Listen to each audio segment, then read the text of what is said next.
You think you want to know my story, but I promise you, you do not want to know my story. But I do. Oh, you do? Really? Yes. Fine. Obsession. Some follow art, cooking, love. Others even killing. No matter the obsession of any passion, it brings a feeling of purpose, a rush of adrenaline, constantly seeking out the next dose of dopamine like junkies, until we follow the same pattern and become bored. Those things which made us so happy now give nothing except the husk of the past. The boredom gets hungry, so it sends out a message. Not sure who I'm meeting. The ad said $1,000 for the day, filming services. Discretion is appreciated. Whatever that means. All it takes is an advertisement for Joseph to trap Aaron. An advertisement which leads to his death. Isn't that just too easy?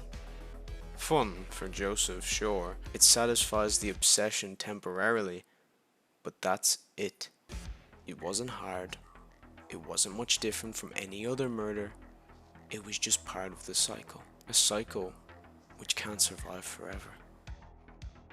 After 39 murders, a chase seems meaningless to Joseph, as age and boredom consume him.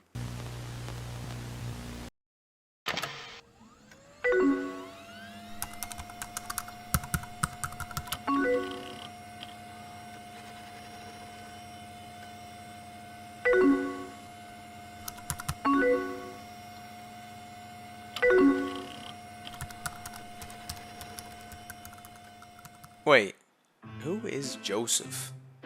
This is Joseph. Alright, buddy. Welcome to your first tuppy. A serial killer from the 2014 film Creep, who lures his victims in by offering a friendly but also weird persona, honestly acting as a true creep. Creep 2 continues the story of the first film, however Joseph has now changed identities to Aaron and has a much different attitude. This film asks the question, what happens when a serial killer gets bored? Well, what happens when anyone gets bored? You fall into a sadness, lacking attention for other things and fueling it with short-term satisfaction. You get angry. Anger caused by dissatisfaction and lack of interest in life itself. You're endlessly falling into the pit of boredom as you disconnect yourself from reality and start to look for something without any direction.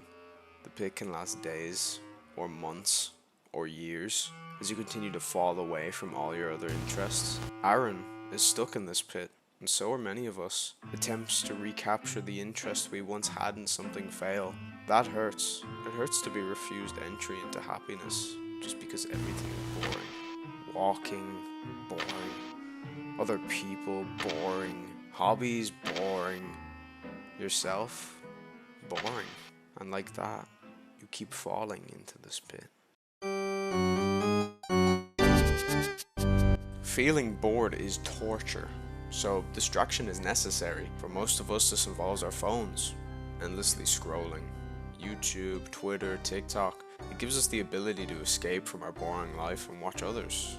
Watch anything that will pass the time. For Aaron, this involves ignoring his boredom and lying to himself by continuing his murders. Even when he is truly bored, the more the distractions grow, the less we feel. Hours slip away, completely lost in doing something meaningless, all because it slightly numbs the boredom, and a new urge grows not to be bored, to submit to these distractions and kill your life, kill chances of growth, and all else you can become and remain the same forever, unchanged by your life, unable to face the challenge of simply being bored. How much time has been wasted trying to reach what once was? How long can a killer act like a victim?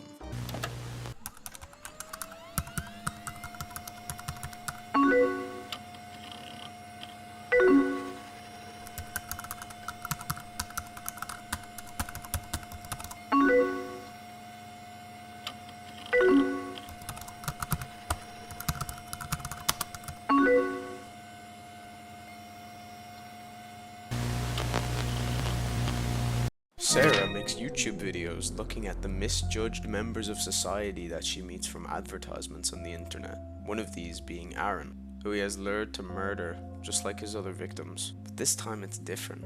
Sarah isn't scared of him. Before, every victim Aaron had was someone who he was able to make scared or vulnerable. Yet Sarah is not like them. In this situation, Aaron is a horror franchise, showing how with each installment of the same series, the audience becomes aware of the film's tactics and is no longer scared by the things that were so good in the original. Instead, the audience, Sarah, is bored. This is the genius of Creep 2 as a sequel. It takes your expectations of a classic horror sequel and twists them completely by being different. A more in-depth study into the killer's mind and weaknesses. The found footage and first-person perspective of the Creep films put us in the position of the victims, Aaron and Sarah. The first Aaron being scared and knowing nothing about this killer is just how we felt when watching the first film. And the second, Sarah, being unfazed to the killer's actions, and instead wanting to know more of why he operates this way. In Creep, we are the victims. At Joseph's lowest point of boredom and sadness, Sarah saves him by being something new. Sometimes that's all we need when the cycle has become too consuming. A new person, place, or idea that can help us achieve inspiration. This can never be reached if we don't break free from distraction. No hand will reach into the pit to save you except your own. Reaching out and breaking free. For Joseph, this involves regaining his passion for killing through an obsession over Sarah. But for us, this means anything. Whatever we are capable of with the time we have not wasted. Instead of the constant distraction slowly taking control of every breath we have, we find our own Sarah. Our own escape from the pit of boredom. No matter how painful it is to crawl up from, boredom is a key. Where every new idea and action is created by a want to break free from boredom. Distracting yourself and numbing the pain of boredom creates an endless cycle, shutting your doors from the rest of the world. But when you allow yourself to truly be bored, without distractions, without an escape, you can make your own. Not even death can stop you.